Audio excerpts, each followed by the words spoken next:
په د امریکا کې یو سنګر و دا څه ورته وایي دا سندرې به وي څه نوم یې مایکل جیکسن دی که څه شی دی هغه ځان لا تجربه دې شته لکه هغه چې دی هغه ځان لا خبرې هغه به دا په امریکا کې د سندرې به وي نو ډېر زیاته پیسه به یې ګټله ډالر یو د اربونو ډالرو مالک و هغه څه چل کړی دا یو مثال دی د مخلوق دپاره هغه ځان له مستقل بنګله جوړه کړې ده هغې کې به مستقل سپریګانې کولی چې جراثیم پکې رانشي او چې ځان له مستقل ډاکټران ساتلي وو دا انټي سپیشلیست دا د سترګو دا د ګردو دا د دماغو چې چېرته به ته جس کې به دا ډاکټران هم ځان سره ګرځول چې که ما ته ټوخی ولګي د ما ته سترګو بیماري چې ډاکټر ته موجود دي او داروګان به ځان سره ګرځول بیمار نه دي ځان سره ګرځئ او دا جیبه درته ووایم ځان سره کسان ګرځول چې که زما سترګه خرابه شي نو چې ته ماله سترګه راکې اب ورسره ګرځېده په بیه نیولی و که زما ګرده خرابه چې دا ګرده راکې او که زما بل شی خراب چې ځان سره 15 کسان په تنخواه نیولې په پیسو نیولې ډوډۍ هر څه د جاس کې به ځان سره ګرځول ولې که داسې ځای کې زما سترګې ته نقصان نه ورسي هغه ته به خبره کړې وه پیسې واخله ماله به سترګه راکې دومره ډاکټران دا اندامونو والا ځان سره ګرځوه اندامونو والا او سپریګانې او چا سره به بادشاه سره چې به ملاقات کو نو لاس کې به دستانې وي چې د بل د لاس جراثیم راته ونه لګي او مخ به پټ کړی چې د بل لاس جراثیم ماته ونه لګي او ذات نه تورو تور تورې ځان له پریشنونه کړي ځان یې سپین کړي سپینه سرمنې په ځان د پاسه اچولې او بادشاهان به د هغه سندرو ته کېناستېدل او کور محل جراثیمونه لګي ناجوړه نشم بیمار نشم لیکن 50 سال په عمر کې د دنیا نه لاړ نه ډاکټر بچ که نه د زړه ډاکټر بچ که او زکام ټوخی ورته ولګېدو زکام د ټوخي د لاس آخرت ته لاړ نشي بچ کېدی اینما تکونو یدرککم الموت ولو کنتم فی بروج مشیده خلاصي نشته حضرت ابراهیم علیه السلام یو ځل ناست دی یو بوډا سړی ورسره ناست دی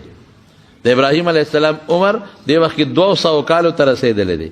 بوډا سړی ډوډۍ خوري لاسونه داسې رپي سترګې رپي او خوله رپي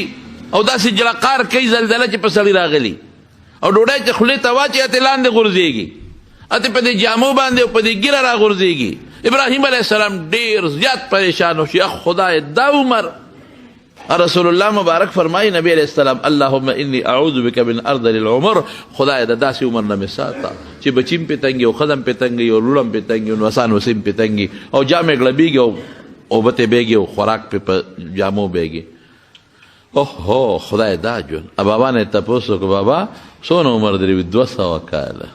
200 سال اوهو خدای داسې عمر نه مې ساته ابراهیم علیه السلام وایي چې داسې عمر نه مې ساته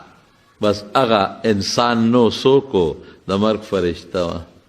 او ته د مرګ د فرشتې په شکل شوه وایي بس تا خو ګوره د ما والا عمر نه پنۍ وغوښته زه هم د 200 یم ته هم د 200 وې بس خبره خلاصه ده چې اوس د الله له ولیږم مرګ نه خلاصې کم دی دا موږ په غلط فهمۍ کې پراته یو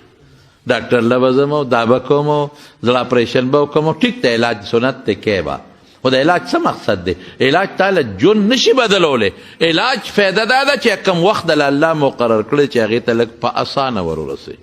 بې چغو ورورسئ په اسانه هغه ټایم ته ورورسئ نور په علاجونو په ډاکټرانو باندې ما یو ډاکټر په خپله دا خبره کوله هغه وی که زمونږ لاس کې ژوند زیاتول وی نو زه لیونی یم چې په 1500 روپۍ پیس تا له هفته ژوند زیاتوم ځان له ولې نه زیاتوم تا له به 1500 روپۍ پیس هفته ژوند زیات کړم میاشت ژوند تېر کړم ځان له ولې نه زیاتوم نو ژوند د چا لاس کې دی د الله لاس مرګ یقیني دی زما وروڼو هېڅوک د مرګ نه خلاصېدی نشي دی کې شک و شبهه نشته او چې کم ټیم الله بیا چاله مقرر کړی دی په هغه ټیم به مرې حضرت سلیمان علیه السلام ناست دی او ملک الموت ورسره ناست دی په مجلس کې او په شام کې ناست دی شام کې ملک الموت داسې یو سړي ته نیغ نیغ وکتل نیغ نیغ او مجلس کې ناست دی چې مجلس ختم شو هغه سړی سلیمان علیه السلام ته راغی یاره صاحب زړه مې ډېر زیات تنګ دی یو خو دې میلمه ماته ډېر زیات په توندو سترګو کتل په دې مې په زړه نور هم تیاره شوه او ما دې باد ته دې حکم وکړه چې مې هندوستان ته ورسوئ نیک بخته کېنه. نه نه نه نه نه ای وزیرو ما به خامخ هندستان ته رسېدی، باد ته حکم وکړه، باد ته حکم وکړي هندستان ته د شام نه ورسو. څه موده پس ملک الموت راغی، سلیمان علیه السلام دې تپوس وکړو، یا لکه ته خو پر ابل موږ سره مجلس کې ناست یې، یو سړي ته خو دونه پستغو نظر وکتل چې د حد نه وتی.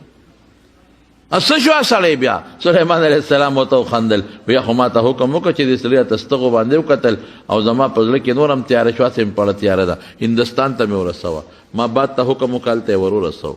ته ولې دې ورته په برن برن نظر وکتل؟ وایي ما ته الله حکم وکړه چې ورشه او د سلیمان علیه السلام د پلانکي وزیر نه سا وباسه. ټیم پکې و یو څو لحظې تا سره کېناستم، چې کېناستم او مې کتل تا سره په تخت ناست و. یا خدای ده سره اوس څه وکړم؟ دی خو دلته ناست دی، ما ته خو هله هندوستان ښولی دی چې هلته به تې سا وباسئ او ناست دلته دی، دا به څه کېږي؟ ما بس الله چې څه ویلي دی هغه به وکړم. هندوستان ته چې کوم ځای الله ښولی و هلته ورسېدم، چې ورغلم هلته راته نخت چغ ناست و، سا مې ترې واخېسته، الله ته مې ورسوله. ان الله اذا اراد لشخص موتا، چې الله د کم انسان د پاره مرګ مقرر کړي فی ارض په یو ځمکه باندې، جعل له الیها حاجه، الله ولا هلته حاجت پیښ کړي، هلته ورسئ او هلته دې څه وباسي. ملک الموت نه یو ځل تپوس وکړو نبی کریم صلی الله علیه وسلم، وی تا ته مرګونه او ساګانې وباسې، وی تا ته هر څه معلوم دي؟ وی الله رسوله انار چې کلمات کې دانې ته وباسې، پلیټ کې درته دانې پرتې وي، ته په دې قادر یې که نه چې کومه دانه رالې راغېشتې شي؟ ټولې درته مخامخ پرتې وي که نه وي؟ وی لکه وی بلکل. وی تا ته چې څنګه د انار دانې په پلیټ کې مخامخ پرتې دي یو یو وینې، او چې کومه رالې نو هغه خولې ته راغېشتې شي، وی دقه رنګې د انسانانو روحونه ما ته پلیټ کې پرته دي. بس د الله د حکم انتظار چې کم وی په کم سات کې راغېشتې شم. وی ګړ سینګ سا وباسې په یو وخت کې، لکه اکسیډنټ وشي، دماکه، بل کشتۍ غرقه شي، جاس پرېوځي، ګڼونه څنګه وباسې؟ وی ما سره لښکر فرشتې دي، چا پسې یو چا پسې بل، خو خپله م الله دومره طاقت را کړی دی که زه اووم اسمان کې کینم او دا خپلې دوه ګوتې دی ټول جاندار مخلوق ته ور مخامخ کم، ټول جاندار، که انسان دی که پیریان دی او که فرشتي دی او که میان دی، دریاب کې اوچه دی او که په میږي دی، نو په یو سیکنډ د اووم اسمان نه په دې دوو ګوتو د ټولو نه سا راغېشتې شم. نو مرګ یو د الله ذات له نشته، باقی هېڅوک ترې نه خلاصېږي. ځکه خو رب العالمین فرمایي کل نفس ذائقة الموت، مشهور آیت دی، هر نفس چې دی دی به د مرګ سکه لازما کوي او پاتې کېږي به نه، خامخا به مري. وانما توفون اجورکم یوم القیامه، قیامت پر ورځ به هر چا ته خپل اجر ملاویږي. فمن زحزح عن النار فقد فاز، چې څوک د اور نه بچ شو دا کامیاب دی. وما الحیات الدنیا الا متاع الغرور، مخلوقه د دنیا په ژوند مه دوکه کېږي، دا خو د دوکې سامان دی. سبا به مونځ شروع کم او بل ورځ به شروع کم، سبا به ګناه پرېږدم توبه به وباسم او بل ورځ به توبه وباسم، او سبا به خدای ته نیکي کوم او بل ورځ به نیکي کوم. د دنیا ژوند په دوکه کې مونږ ساتلی یو او پته نه لګي کټ کې به پروت دی چې سار به سترګې وغړی او که نه. رسول الله صلی الله علیه وسلم فرمای، او حضرت عبدالله ابن عمر رضی الله تعالی عنہ عمده روایت دی، وی اذا امسیتا، وی چې کله د شپې کې داخل شي ماسخوتن سملی، نو انتظار د سبا مه کوه، پته نشته چې د شپې د سا لاړه شي. او اذا اصبحتا، او چې کله ته سبا داخل شي نو انتظار د بیګا د مسا د شپې مه کوه چې شپې ته به ورسېږم او که شپې ته به ونه رسېږم. زمارونو مرګ نه خلاصي نشته او یقیني شی دی. ګورئ او موږ یې هېر کړی دی، خفه کېږئ ما، موږ ټول دنیا او منډه دنیا او منډه دنیا او منډه، سار چې پاسو ځان هم او بچي هم، دا سکول دی او دا کالج دی او دا یونیورسټي ده او دا پلانکې دا پی ایچ ډي ده او دا ډاکټري ده او د انجینیرنګ، د دې نه د خدای نه منې کوي، لیکن د خدای خاطر وکړه، خدای خو هم مه هېروه که نه د خدای بنده. وی دا ضروري څیزونه دي، دا چا لري ویلي چې ضروري دي؟ نو قرآن او خدای ضروري نه دی؟ اخرت ضروري نه دی؟ د دې ضرورت نه خو چې انکار نه دی کړی، خو ټول بچي دی پسې، ټول وروڼه دی پسې، ټول خاندان هم دی دنیا پسې، نو خدای له پکې یو خو پرېږده د خدای بنده. اخر کې بس څه کوې چې الله له ورشئ، مرګ پسې بیا خطرناکه زندگی د قبر را روانه ده. اوهو الله دې راته اسانه کړي. ځکه خو نبی کریم صلی الله علیه وسلم صحابي دی عبدالله بن مسعود هغه وی زما لاس رسول الله مبارک اونی و زما لاس یې اونی و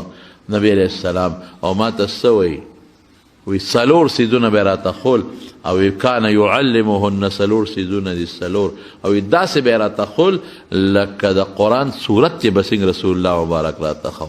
څلور کم دي؟ اللهم انی اعوذ بک من النار، خدای ستا په ذات د اور نه پناه غواړم. دا وایه ګورې. دویم به څه ښو؟ اللهم انی اعوذ بک من عذاب القبر وفي روایت من فتنة القبر، خدای د قبر د عذاب نه مې وساتې. یوازې عذاب نه دی، د غیبت دهشت دا ټول قسمونه د هغې نه مې وساتې. اللهم انی اعوذ بک من فتنة المحیا والممات، خدای د ژوند او مرګ د دواړو عذابونو نه مې وساتې. واعوذ بک من فتنة المسیح الدجال، او خدای د دجال د فتنې نه مې وساتې. دا به رسول الله مبارک دا سوالونه کول. د قبر عذاب خو بیا ډېر زیات خطرناک دی.